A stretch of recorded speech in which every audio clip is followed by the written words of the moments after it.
What is up, everybody? Skratch coming up with another Diablo Immortal video. Today I want to talk about the most OP PvP wizard build in the entire game. I love using this. It literally melts people. I'm having tons of fun with it, so I want to share it with you guys as well, in case if you're not aware. So if we're quickly gonna talk about the skills and kind of like the way we're actually playing it, it's not like the battle mage where you're just gonna jump in the front of the fight and you're gonna get wrecked instantly when somebody else hits you, like a barbarian or a crusader. This, you gotta play it a bit more careful. You're kind of like chilling in the back, leave your teammates to jump in the front, and you're just CCing and wrecking the opponents, beam them, melt them. Now the skills that we're gonna use in this build, guys, we have Disintegrate, very powerful, especially with the legendary that we have on. I'm gonna walk you through everything in just a second. We have Ice Crystal, again, it's gonna be pretty powerful, and I love that wizards can actually use the ice crystals from every other wizard in the game. Opponent, ally, whatever, we can use everyone's ice crystal. So that's actually tons of fun. We have the Black Hole. It's a pretty good skill for CCing opponents. We have the Teleport, of course. And for the primary, we have Electrocute. I don't like Magic Missile because the controllers, they have no aim assist. I'm playing on a controller, and honestly, it's horrible to use that skill. Probably on a mouse and keyboard is a bit different. Now, these are the skills that we're running. I feel like it's definitely pretty solid, and it's tons of fun. Now, let me quickly show you the legendaries. I'm actually gonna go right here at the essence transfer, just because it's making it a bit easier.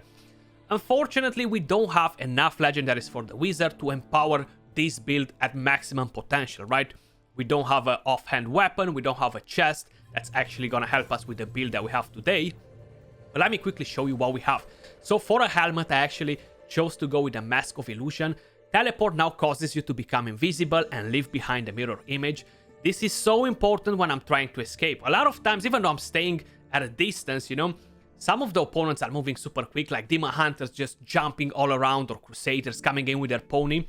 So sometimes you're gonna have to escape, and this, it actually helps you a lot, especially to confuse the opponent and just run away. For shoulders, we have Searing Judgment. Disintegrate now channels fire, burning enemies for additional damage over time. That's what I meant. It literally melts enemies. This is a very good change for the Disintegrate. For the primary, we have the Entropic Edge. Disintegrate damage increased by 10%. This is actually solid as well, because we're gonna rely on that Disintegrate quite a bit.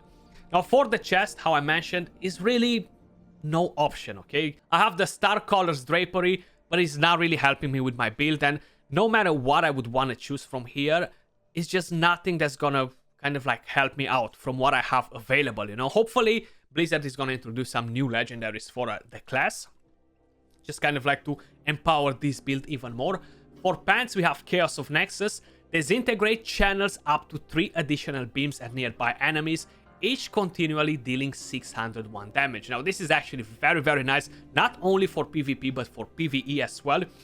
Being able to throw in the ice crystal and jump in with Disintegrate on it and just spread it around to the enemies that are kind of like in proximity is actually so damn good. You can actually melt them super quick. Now for the offhand, we have the Siphon. Again, nothing here that will really benefit our build. We could potentially change it for the Black Hole, and to use the Devouring Void. Black Hole moves forward a short distance, pulling in and damaging enemies as it travels. But I feel like it's not that good. With the Black Hole, I feel like it's pretty important to have it sometimes, like to be able to place it in the distance, kind of like to keep the enemies away from an area, or kind of like catch them off guard if there are a lot of them in the same part. With the Devouring Void, I'll need to be pretty close to them and kind of like push them away all the time. So it's not really matching with the playstyle that we have for this build at the moment. So again, hopefully we're gonna get a new offhand weapon or something that's actually gonna help our build a bit more. When we're talking about gems, guys, I'm quickly gonna show you what I have now. I have some of these gems on mainly for the resonance, okay, because I have them at a higher rank.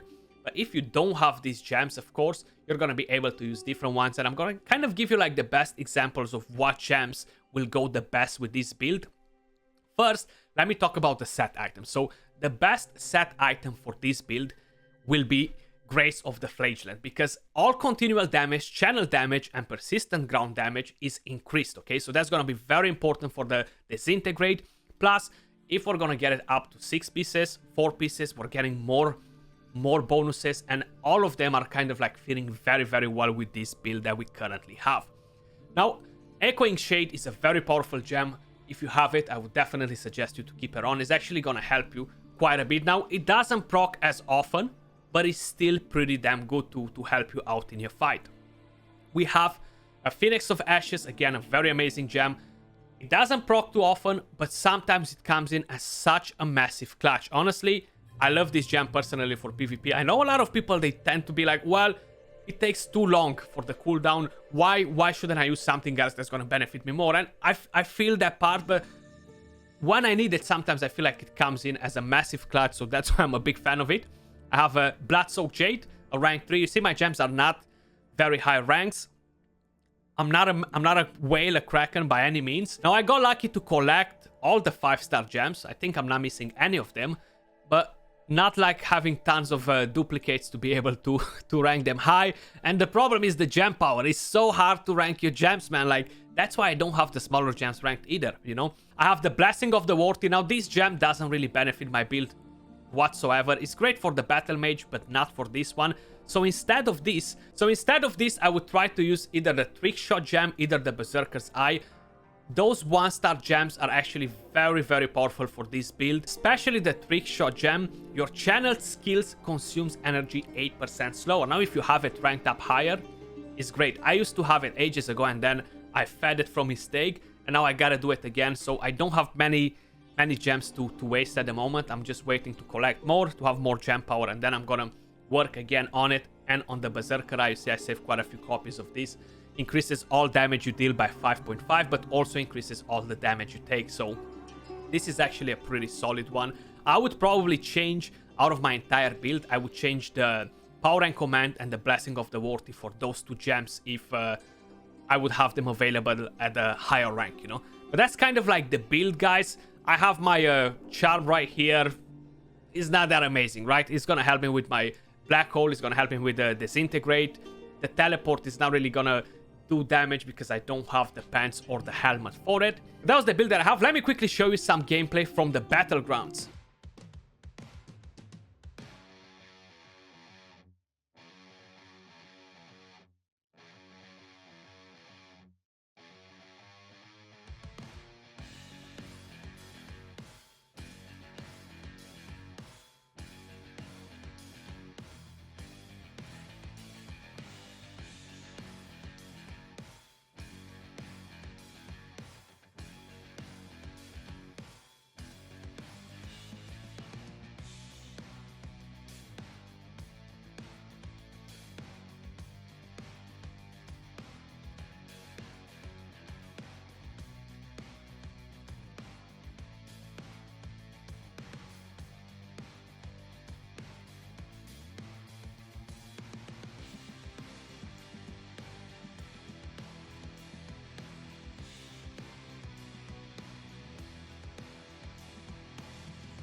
How you guys can see, we are melting the opponents. Now, this was a pretty fun match. I had quite a bit of fun. I enjoyed it. We are getting this sort of matches every now and then. Let me know what you guys think of the build, how many of you guys are already using it. But that was all for this video. We managed to go flawless 25-0. Don't forget to smash that like, subscribe if you haven't yet, and I'll catch you all soon in the next video. Peace.